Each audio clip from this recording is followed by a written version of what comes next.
Chapter 1.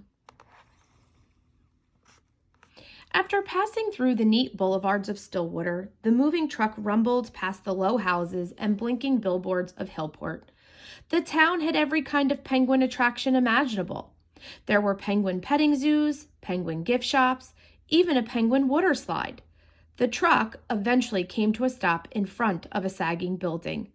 Light bulbs traced the words Penguin Pavilion out front, but not a single bulb was lit. Despite the dark evening, the front door of the broken-down petting zoo was boarded up and the electricity was shut off. "We're going to live here, Mom?" Joel asked, rubbing the car window with his sleeve so he could see better. He didn't mean his words to sound as negative as they did.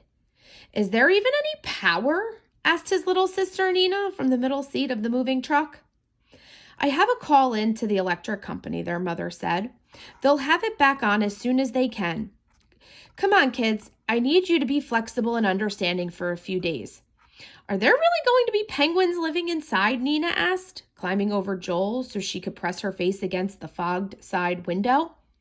She wiped it with her hand, but her breath immediately fogged it right back up. Joel could see what had caught her attention. Wood cutouts of penguins wearing overalls danced along the outside of the house. A sign below said, "Penguin visit, $5. Petting extra, market pricing." "No penguins here anymore," their mother said, turning off the truck before rummaging through her bag. Her hand emerged with a battered envelope, which she shook until a single tarnished key dropped from her palm. "Are you ready to go check out our new home?" "I wish there really were penguins inside," Nina grumbled. "That would make this move worth it." Joel rubbed the top of her head. "I hear they're actually smelly and cranky. Maybe it's better that we just see them at the zoo behind glass." "They wouldn't be smelly and cranky to me," Nina protested. "We'd be friends." The kids followed their mother along the house's front path. Fading signs promised penguin feed, $2. And penguin portraits, 4 for $4. This was a penguin petting zoo, their mother explained. The owners had hoped to make some money from the crowds that came to Stillwater each year to celebrate the Popper story. It's been a very long time since the original Popper penguins lived in Stillwater, though, and even fewer people come to Hillport each year. The bank foreclosed the Penguin Pavilion, which is why I was able to afford it. "And the Popper penguins are part of your history, too, right?" Joel asked. "Which is why we have Popper as our last name?" "In a way," she said, "but I'm a very distant relation. I never lived in Stillwater or Hillport, so this is as new to me as it is to you kids."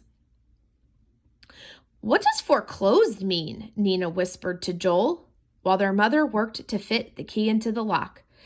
"I think it means it was closed 4 times already," Joel said wisely. "That's what makes it cheap enough for Mom to afford." The front door creaked open. As soon as it did, Nina raced past, her voice reverberating through the halls. "I call this bedroom. No, wait, I call this one instead. You can have that first one." Joel didn't much care which room he got. He hung back near his mother, worried by how drawn she looked. It had been a very long drive through bad weather. "Here, Mom," he said, taking her heavy handbag from her and placing it on top of the mantelpiece. "Should I go start unpacking the truck?" "We can do all that tomorrow," his mom said. She patted the bandana she always wore over her hair, spattered with paints from her latest canvas. She was a wonderful painter, though she could never seem to settle on any one subject. Some of the tiredness lifted from her eyes. "Nina has the right idea. Let's go explore the house." Then she was off, tracking down Nina. Joel closed the front door, made sure the deadbolt was secure, then ran upstairs to join his mother and sister. The house may have been cheap, but there was a reason. Its previous owners kept penguins here, which was of course awesome, but they had clearly not been into housekeeping. Even in the dim reflected light from the street lamps outside, Joel could see the grime on the walls and dust and wrappers piled up in the corners. His mother stood in the middle of a cramped kitchen, already working on the faucet, which was spraying out water.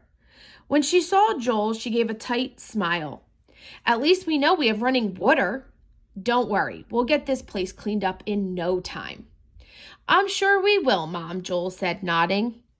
Okay, this one is definitely my room. No, wait, this one, Nina yelled from upstairs. There's so many options. You better go pick your own bedroom before your sister takes all of them, Mrs. Popper said. Joel nodded and headed upstairs. It was a quick choice. Joel let Nina pick whichever room made her happy and then selected the one next door to make life simple. Come on, it's late and we've got a long day tomorrow, he said to his little sister. We should go down and unpack our sheets and toothbrushes at least. Nina bounded down the stairs. Oh, look, a basement. Let's go unpack, Nina, Joel called down into the dark. We can explore the basement tomorrow. Yeah, you have to see this, she called up. Amazing! Wow, bring a flashlight. Grumbling, Joel unclipped the flashlight from his belt. He was always prepared for emergencies and headed down the creaking stairs. There were signs hanging from the ceiling above each step. Get ready to pet. Bundle up. Penguin Pavilion main attraction. Come meet penguins just like Captain Cook and Greta. Buy your tickets upstairs. This must be where he kept the penguins, he called to his sister as he stepped off the stairs and onto the cool, dank floor. Yes, definitely, Nina said. Let's take a look around. Joel shone the flashlight around the walls. Ice caps and glaciers were painted on each surface with rough representations of penguins and polar bears playing together in the distance. Polar bears live in the Arctic, he said to Nina. And penguins are in the Antarctic. Totally different poles. And they definitely wouldn't play together or wear these silly Santa hats. They're just paintings, Nina said, poking around the edges of the room. I wish the penguins were still here. I've never met a penguin before. Joel sniffed. It still smells like birds and old fish. Nina took a big sniff too. I like the smell. Come here and shine the light on these gigantic O-machines. Along one wall were what looked like big air conditioners. These are probably how they kept the room cold. Do you think they turn on? Nina asked. Of course they do, but we don't have any power, Joel replied, crossing his arms, and we don't need to freeze this room if there are no penguins in it anymore. Electricity is expensive. Nina disappeared around the back of one of the cooling devices. There's a space back here. I can almost fit. Wait, what's that? Whoa, I almost crushed it. Crushed what? Joel asked, shining the flashlight on his sister. He couldn't see what she'd found, though her body was casting a shadow over it. Hold on, there's another one. Nina turned around with something in each hand. What are those? Joel asked. She worked her way out from behind the coolers. She was speechless as she lifted her hands up into the light. It was very unusual for Nina to be speechless, but in an instant, Joel could see why. Cradled in each hand was an egg. They were grayish and faintly speckled and too big to be chicken eggs. They had to be penguin eggs.